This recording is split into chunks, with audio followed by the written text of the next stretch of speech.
कुछ movie suspense वाली होती है, उनमें से एक है पुष्पा, जहां action, comedy, dance and drama देखने को मिलता है।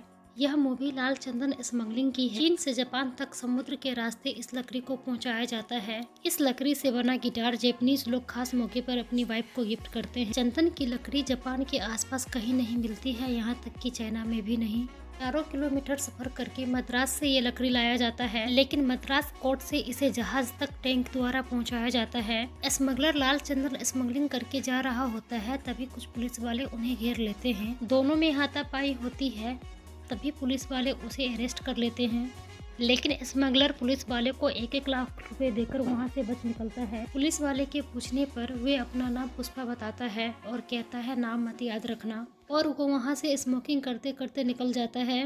पुष्पा मिल के बाहर पाव रोटी चाय खा रहा होता है, तभी उसका मालिक वहां आता है और मालिक मैनेजर से कहता है, कौन है ये जो मेरे सामने पैर पे पैर चढ़ा के बैठा हुआ है। जब मैनेजर पुष्पा से ये बात कहता है तो पुष्पा कहता है, मुझे काम करने के पैसे मिलते हैं, ना कि इज्जत करने के।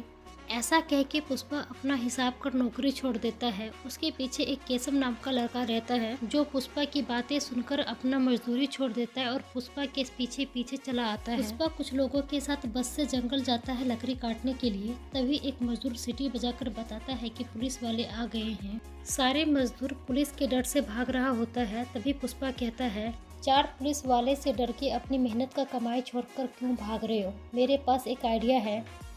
तभी डीएसपी गोविंद आता है, जिसके नाम सुनकर स्मगलर कांपने लगते हैं। डीएसपी के पूछने पर पुष्पा और उसके साथियां बताते हैं कि हम बकरी चराने जंगल में आए हैं। बकरी उस पर पहाड़ के पीछे गई है। तब डीएसपी कहता है कि तुम अगर बकरी चराने आए हो तो यहाँ इस तलवार का क्या काम है? पुष्पा कहता है, साहब यदि कोई बकरी का शिकार करने आएगा तब ये तलवार काम आएगा। तलवार को लेकर पुष्पा और पुलिस वालों में बहस हो जाती है। तभी इंस्पेक्टर अपना गन पुष्पा के सर पे रखता है। पुष्पा के सारे दोस्त पुष्पा के बचाव के लिए उसके पीछे कुल्हाड़ी लेके खड़े हो जाते हैं। तभी पुष्पा कहता है कि साहब आप एक गोली चलाओगे, लेकिन हम 60 कुल्हाड़ी चलाएंगे, आपके टुकड़े टुकड़े हो जाएगा। पुलिस के हाथ कुछ सुराग नहीं लगती है, इसलिए उसे वहाँ से जाना पड़ता है, जहाँ पुष्पा और उसके साथी पत्तियाँ उठाती है किरने, पत्तियों को खाता है बकरा बकरा। इस गाने पे जंगल में डांस करते हैं। मजदूर अपने कंधों पे लकड़ी उठाकर जाते हैं और जंगल में ही लकड़ियों का हिसाब करते हैं। तभी डीएसपी वहां आता है। डीएसपी के धमकाने पे पुष्पा एक पत्थर से उस पे हमला करता है। तभी पुलिस गोलियों की फायरिंग करती है। जान बचाने के लिए पुष्पा और पुष्पा के साथी पुलिस वालों पे पत्थर से हमला करता है और पुष्पा लकड़ियों का ट्रक लेकर अपने साथियों के साथ वहां से भाग जाता है। पुलिस के पीछा करने पे पुष्पा अपने साथियों और ट्रक की लकड़ी को छोड़कर खुद को डीएसपी को सिलेंडर कर देता है, जहां जेल में स्मगलर ओनर का नाम नहीं बताए जाने पर पुष्पा की जानवरों की तरह पिटाई की जाती है। पुष्पा कहता है, अगर नाम बता दिया तो मालिक छोड़ेगा नहीं। तभी एक पुलिस ऑफिसर आता है और कहता है, मुझे पता है कि ये अपने ओनर का नाम कैसे बताएगा। तभी ऑफिसर पूछता है कि तुम्हारा सरनेम क्या है? तो पुष्पा कहता है, पुष्पा राज। ऑफिसर उसके पिता के नाम पूछने पर उसका मजाक बनाता है, तो पुष्पा इमोशनल हो जाता है और उसे बचपन की कुछ घटनाएं याद आ जाती है, जहां पुष्पा अपने हाथ में स्लेट लिए हुए दौड़ रहा होता है और उसके पीछे उसकी माँ भाग रही होती है। पुष्पा भागता हुआ एडमिशन के लिए स्कूल आता है, जहाँ टीचर पूछता है कि बेटा तुम्हारा नाम क्या है? पुष्पा कहता है, पुष्पा राज। तो टीचर पूछता है कि तुम किस परिवार से हो? तो पुष्पा कहता है, मुलेठी परिवार से हूँ मैं। मेरे पिता का नाम मुलेठी बंकिट रमन है। एक आदमी अंदर आता है और पुष्पा की माँ को देखते हुए उसकी बहुत ही बेइज्जती करता है और पुष्पा से कहता है कि तुम नाजायज हो, तुम्हारा और मेरा कोई मेल नहीं। सिर्फ नाम जोड़ देने से तुम मेरे खानदान के वारिस नहीं बन जाते। खानदान का नाम जायज औलाद को दिया जाता है, नाजायज को नहीं। पुष्पा पुलिस स्टेशन में बहुत ही भावुक हो जाता है। तभी 2 पुलिस वाले उसे एक अड्डे पे लेके जाता है, जहाँ कुछ गुंडे आता है जो कि लाल चंदन का स्मगलिंग करता है। लाल चंदन के स्मगलर 3 भाई हैं। छोटा भाई जोली रेड्डी शराब और कबाब के बिना इसका दम घुटने लगता है। शादी किसी की भी हो, लेकिन दुल्हन के साथ सुहागरात जोली रेड्डी ही मनाता है। दूसरा भाई जग्गा रेड्डी। इन तीनों भाइयों में सबसे ज्यादा दिमाग इसके पास ही है कितना माल कहाँ गया, कितना पैसा कहाँ से आया, इन सब का हिसाब इसी के पास रहता है। बोले तो धंधा इसी के कंधे पे टिका हुआ है। कोंडा रेड्डी जो कि बहुत ही खतरनाक है, लोकल गैंग से बदला लेने के लिए 6 लोगों को मार गिराया। गैंग के आदमियों के द्वारा जीप ब्लास्ट होने पे इसे एक हाथ गंवाना पड़ा। जग्गा ने पुष्पा को 5 लाख रुपए दिए क्योंकि पुलिस के पूछे जाने पर उसने अपना मुंह नहीं खोला। जग्गा रेड्डी के गाड़ी में बैठकर पुष्पा अपने साथियों के साथ उसे एक जंगल में लेके जाता है, जहाँ रेड्डी पुष्पा से पूछता है कि माल कहाँ है भाई। तभी लकड़ी से भरा एक ट्रक वहाँ आता है, जो कि पुष्पा एक कुआं में गिराकर उन्हें सौंप देता है ताकि पुलिस वाले नहीं देख पाए। पैसे लेने के बाद वापस जाने के लिए जब पुष्पा रेड्डी की गाड़ी में बैठना चाहता है, तब जोली उसे मना कर देता है कि तुम्हारी औकात नहीं है कि तुम हमारी गाड़ी में बैठो। पुष्पा अपने दोस्त केशव से कहता है कि तुम मेरे लिए लाल गाड़ी लेके आओ, मैं गाड़ी से ही घर जाऊंगा। दोनों लाल रंग की गाड़ी से पुष्पा के घर जाते हैं। घर पहुंचने के बाद पुष्पा अपनी माँ को गाड़ी से गोल गोल घुमाता है अपने भाई के घर के सामने, जहाँ उनके सौतेले भाई सोचते हैं कि इनके पास इतना पैसा कहाँ से आया है कि ये नया गाड़ी ले आया। पुष्पा और केशव खुद की गाड़ी से जग्गा रेड्डी के घर जाता है उससे मिलने के लिए, जहाँ लोग बैठे हुए होते हैं। तभी पुष्पा का दोस्त केशव कहता है यहाँ बैठ जाओ, तो पुष्पा कहता है नहीं बैठना, क्योंकि अभी कोंडा रेड्डी आएगा तो अब उनको वापस खड़ा होना पड़ेगा, और कहता है इतना इज्जत उसे काय को देने का। जहाँ पुष्पा देखता है माल पुलिस के द्वारा जब्त होने पे कोंडा मजदूरों को पीटता है, तो मजदूर कहता है जहाँ भी जाता हूँ वहाँ डीएसपी पहुँच जाता है और सारा माल जब्त कर लेता है। तभी पुष्पा कहता है कि अगर नाचना नहीं आए तो गाना को खराब नहीं कहना चाहिए। तभी कोंडा रेड्डी अपने भाई जोली से पूछता है कौन है ये, तो जोली कहता है 2 कोरी का मजदूर। जहां कोंडा को पता चलता है कि पुष्पा ही है जिसने पुलिस वालों से माल बचाकर सुरक्षित पहुंचाया है और इसके लिए इसे 5 लाख रुपए दिए गए हैं। तब कोंडा पूछता है पुष्पा से कि तुम पुलिस वालों से माल निकलवाने के लिए क्या करोगे, तो पुष्पा कहता है कि करना कुछ नहीं है, बस दिमाग लगाना है। पुष्पा की बात सुनकर कोंडा सारे मजदूर को बाहर भेजता है, जहां पुष्पा और कोंडा की बातें होती है कि पुलिस से बचकर कैसे माल निकाला जाए। और दूसरे ही दिन पुष्पा दूध की टंकी में लकड़ी का चंदन लेके जा रहा होता है। तभी कुछ पुलिस वाले उसे चेकिंग के लिए रोकता है, लेकिन उनको उस टैंक में सिर्फ दूध मिलता है। कोंडा रेड्डी अपने भाई जग्गा से कहता है इसे सारा काम दे दे, लेकिन तुम इसी के साथ रहना। तो पुष्पा कहता है कि अगर मेरे साथ कोई नहीं रहेगा तो भी मैं काम संभाल लूंगा, लेकिन मुझे कितना पैसा मिलेगा। तो जग्गा कहता है 1 करोड़ पे 5 लाख रुपए। तो पुष्पा कहता है मुझे 5 लाख नहीं चाहिए, मुझे सिर्फ 4% चाहिए। पुष्पा कहता है मुझे ज़्यादा लालच नहीं है, बस मुझे 4% पे फिक्स कर दो। और वे लोग मान जाते हैं और उसके बाद पुष्पा अपने दोस्त केशव के साथ वहां से निकल जाता है, जहां केशव पुष्पा से कहता है कि भाई हमने अपना नुकसान करवा लिया है, क्योंकि वे लोग 5% दे रहे थे लेकिन भाव अब 4% में ही मान गए। तो पुष्पा कहता है 5 लाख रुपए लेकर भी अपने को झुकना पड़ता, लेकिन 4% लेकर अपन पार्टनर बन गया। रेड्डी और मैं अब एक ही लेवल पे हैं, अब अपन कंधा से कंधा मिलाएगा, झुकेगा नहीं। रास्ते में उन्हें एक भीड़ मिलती है, वहाँ पुष्पा एक लड़की श्रीमली को देखता रह जाता है, जहाँ नजरें मिलती नजरे से नजरों को चुराए। इस गाने पे वे लोग डांस करते हैं। पुष्पा गाना के दौरान ही दूध का टैंक पुलिस वालों से बचा के निकाल लेता है, जिसमें चंदन की लकड़ी होती है। पुष्पा अलग अलग तरीकों से चंदन की लकड़ी का सप्लाई करता है, कभी दूध की टैंक में तो कभी एम्बुलेंस में, कभी शादी कर जाते हुए दूल्हा दुल्हन की ट्रक में। चेकिंग के दौरान पुलिस वाले एक दूध की टैंक के साथ साथ 2 लोगों को जब्त करते हैं। जिसे पुलिस वाले पीटता है वह बताता है इसमें पुष्पा का हाथ है, उसी के कहने पे हमने ऐसा किया।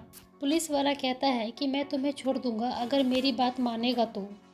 पुलिस कहती है अब तक तुम पुष्पा के लिए काम कर रहा था ना, अब मेरे लिए करेगा। तरफ जहां श्रीमली अपने दोस्तों के साथ थिएटर आती है, जहां 15 रुपए का टिकट 100 रुपए में मिलता है। तभी केशव आता है और कहता है कि टिकट का पैसे मैं दूंगा, लेकिन अपने दोस्त से बोलो कि वो पुष्पा भाव को तारेगी। दोस्त की जिद करने पे श्रीमली मान जाती है।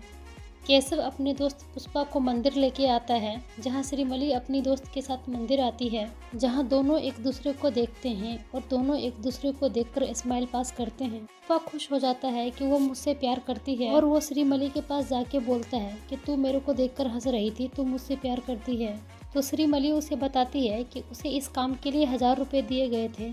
जहाँ पुष्पा केशव के पीछे भागता है कि तूने मेरी इज्जत की बाट लगा दी है। डीएसपी लकड़ी के साथ जब्त किए हुए 2 कैदी से कहता है हमारे पास लाल चंदन की लकड़ियां तकरीबन 200 करोड़ की है, जो कि चेन्नई जाना है लेकिन अब तक यहीं है।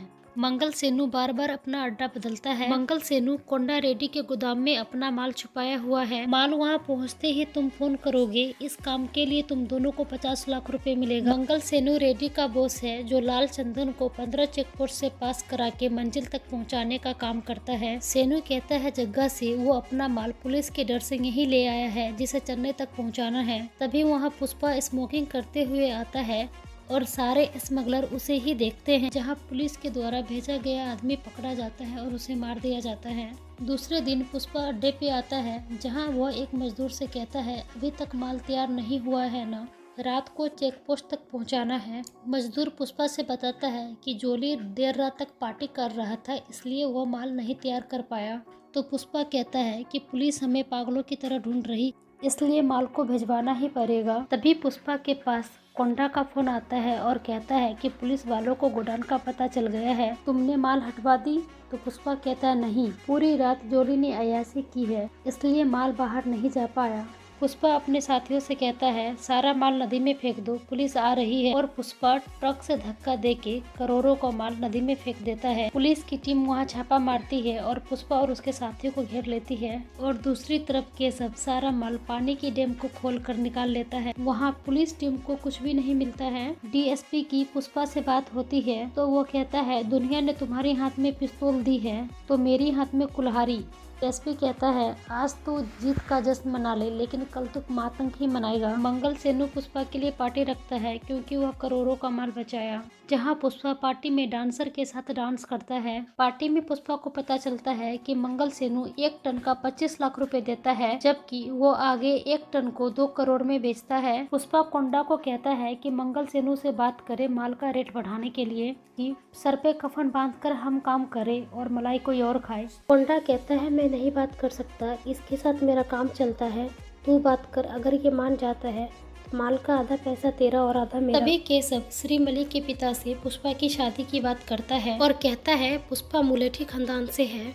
पुष्पा और उसकी माँ पार्वती श्री मलिक के घर जाते हैं, जहाँ भगवान नारायण की पूजा होती है। तभी मुलेठी वेंकट रमन का बड़ा बेटा आता है, जो पुष्पा और उसकी माँ की बेइज्जती करता है और कहता है पुष्पा नाजायज है, सिर्फ नाम जोड़ लेने से वो मेरे खानदान का नहीं हो जाता। पुष्पा की माँ की बार बार बेइज्जती करने पर पुष्पा अपने भाई पे हाथ उठा लेता है। धक्कम धुक्का में उसकी माँ गिर जाती है। सर पे चोट लगने की वजह से बहुत सारा खून बहता है। पुष्पा अपनी माँ को गोद में उठा के हॉस्पिटल की तरफ भाग रहा होता है, जहाँ उसे बचपन की घटनाएं याद आती है।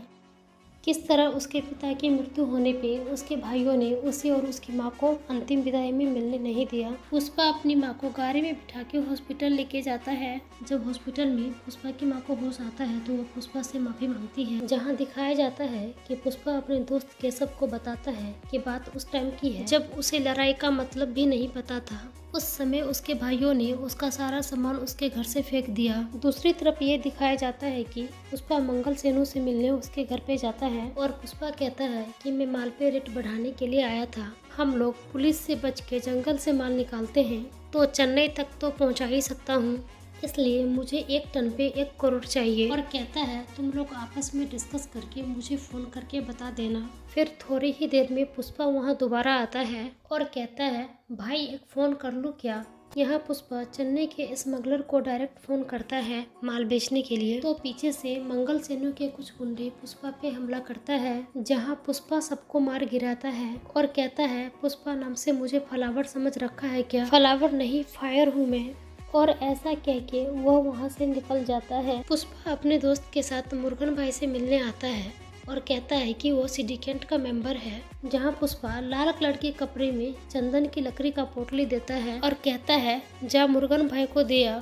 मुर्गन पुष्पा से मिलने आता है और कहता है ये ओरिजिनल चंदन है, बहुत दिनों बाद देखा है। और केशव कहता है लाल चंदन लाने के लिए हमें घने जंगलों के नीचे जाना पड़ता है। घने जंगलों में जाने की हिम्मत सिर्फ पुष्पा भाव में है। पुष्पा की एक सीटी बजाने पे चंदन की लकड़ी का 2 टन ट्रक वहाँ पहुँचता है। पुष्पा मुर्गन से कहता है ये सिर्फ 2 टन है, ऐसे 5 टन मेरे पास है। सेनु को मैं माल नहीं बेचूंगा, इसलिए मैं डायरेक्ट तुमसे बात करने आया हूँ। पुष्पा चंदन की लकड़ी 1 टन को 1.5 करोड़ में मुरुगन को बेच देता है और कोंडा रेड्डी से कहता है, भाई आधा तेरा और आधा मेरा। जहां दूसरी तरफ ये दिखाया जाता है कि जोली श्री मलिक के पिता को पीट रहा होता है, क्योंकि जोली के पिता ने पुलिस को खबर दी थी। जोली के गुंडे श्री वली को जोली के अड्डे पे बुलाता है उसके बाबा से मिलने, जहाँ जोली उसे पकड़ लेता है और उसे कुछ कपड़े और आभूषण देकर कहता है कि आज रात तुम तैयार होके मेरे अड्डे पे आना। श्री वली तैयार होके